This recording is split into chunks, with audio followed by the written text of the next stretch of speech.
Today I held aloft my magic sword and said, "By the power of Grayskull,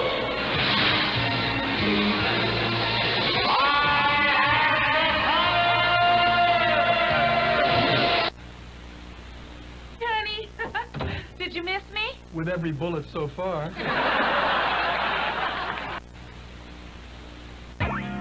7-Up cools your thirst. 7-Up to...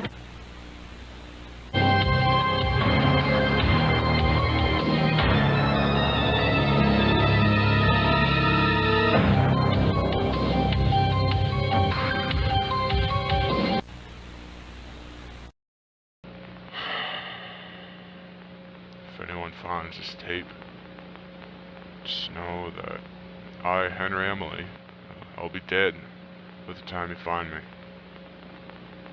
Today is November 13th of 1993. It's currently 4:30 in the morning. During these next few moments, I'll be addressing a few things that have been left in the dark for so long. What I've done, why I've done it, why I plan on ending my life in just a few minutes. In 1977, my partner and I, William Afton, who I've known for many years, have worked and saved up enough money to open our first restaurant, Fredbear's Family Diner. It was a heartwarming place, truly. You know, fun, games, surprises, laughter. Most importantly, it was bringing the community together. Whether it was the pizza, the arcade, maybe even the animatronics. Everyone had their own reason to come to Fredbear's. Now William, being the genius he was, he built 2 robots for the musical entertainment. There was Fredbear, the yellow robotic bear, and Spring Bonnie, the yellow robotic bunny. They were the coolest inventions I'd ever seen. It's like they'd come out of some sci-fi movie from my childhood or something. I was impressed. Although we loved our jobs, times were tough through the Jimmy Carter administration. No matter how hard the man tried, he couldn't solve that oil problem we had in the late 70s. But things got better for small business owners like ourselves when Reagan fixed the gasoline prices and offered tax breaks in '81, which allowed us to save a ton of money. By early 1983, Will and I decided to go a step further and open a sister location, if you want to call it that. We called it Circus Baby's Pizza. We got new animatronics, better equipment, and the money was still rolling in every day. Until around June of that year, we started having gas leaks in the building, in the restaurants. This wasn't safe for kids no more. Ended up having to close the place down. We relied on what we were making from Fredbear's.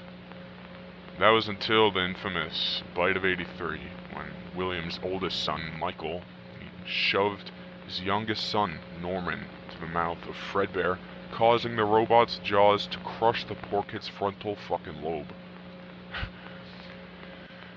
Sorry. As soon as I heard the screaming from outside my office in the dining room, I looked over the stage. Just saw blood coming from the animatronic's mouth. It was horrific. I knew it. At that very moment, we were finished. So, while the police arrived, I packed up all my belongings, credit cards, the remaining cash we earned. I answered a lot of questions from the detectives, and I went home. I nearly gave up that night entirely. I got a phone call from William saying he wasn't going to sue me, and that the situation was going to be dealt between him, his boy, and the state of Texas. I didn't believe it. A man who just lost his own son was not angry at me in the slightest. I don't know, man. The next day, I got a call from the county sheriff that a little girl was killed.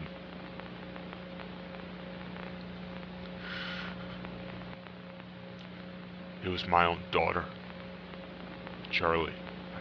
I'd sent her out earlier to help William clean the restaurant with a couple other employees.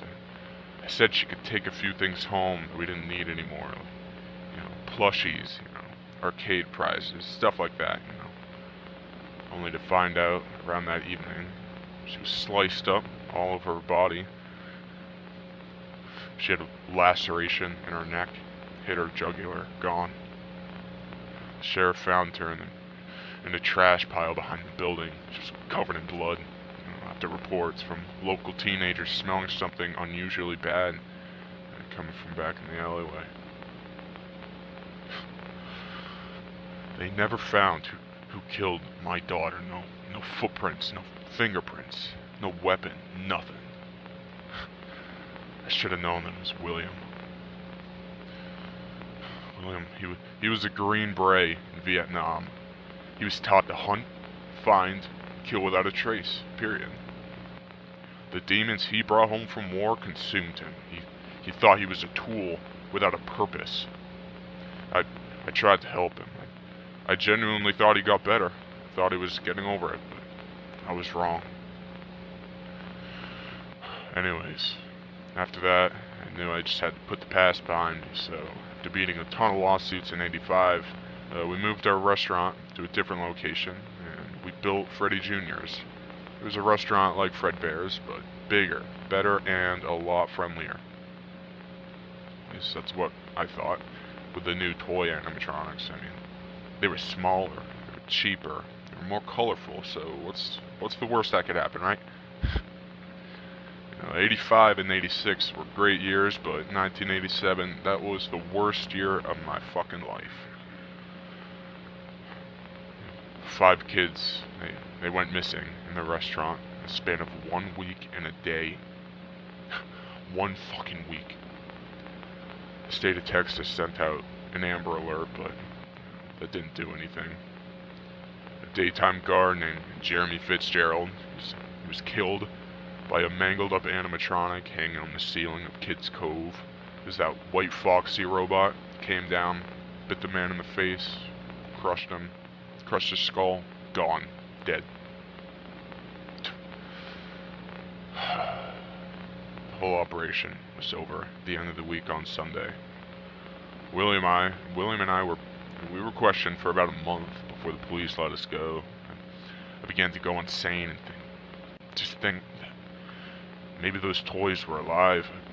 I privately hired 2 truck drivers to dump the toy animatronics out in the woods, just to never be seen again. It's been 6 years since that fateful day. I can't believe I reopened the restaurant again. William convinced me to try out the last few animatronics he created, and I did it. I opened the final Freddy Fazbear's Pizzeria. After all, money makes the world go round, you know? But I recently done some thinking, a bit of snooping around, and my discoveries have been, to put it short, a nightmare. Managed to find a boatload of VHS tapes from every year we were open in the parts and service room, and what I saw made me puke. It made me scream. I couldn't sleep for 2 weeks fucking straight. On these files were footage of the animatronics. They were looking directly in the cameras. I knew I was a sane man. I know what I saw. But I never knew it was this fucking bad. For over 20 years, I was lied to. My employees, my own partner, hid things from me that I would have never believed in my entire life. I discovered that William Afton, my own partner, my brother, he had killed 5 children. He blamed it on me and was responsible for the death of my own fucking daughter. I knew he hadn't forgiven me for that operation and malfunction that killed his son. I fucking knew it. I knew it wasn't over. Now what? What do I do? Do I report it to the police? Do I go after him? Do I kill him? No. I've done something you'll never figure out to the day he dies. You see, after this is over, I imagine, in about 30 years, he'll take everything we've worked on, turn it into a museum for profit. Who knows? Maybe he'll try on one of those Fredbear suits we made back in '77. After William came back from Nam, he taught me about how the Viet Cong, the NVA, they would set traps in the ground that would kill American soldiers. They would set down the punji sticks, and they would step on them, and get infected, and they would die. They'd be stuck there. Let's just say that if he hops in one of those suits, he'll get the shock of his fucking life.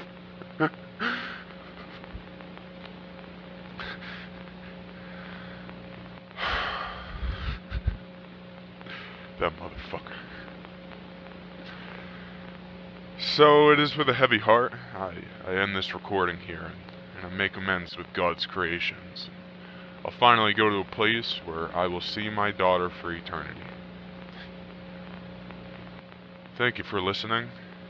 And to William, your eternal pit of misery has opened to swallow your asshole, so don't keep the devil waiting, old friend. I'll see you in hell. I love you, Charlie. I didn't want this to happen, any of this. But, I mean, you reap what you sow, and I just can't go on any longer. I have to leave. I have to. Every cell of this cancer has to be destroyed. That's including me. So,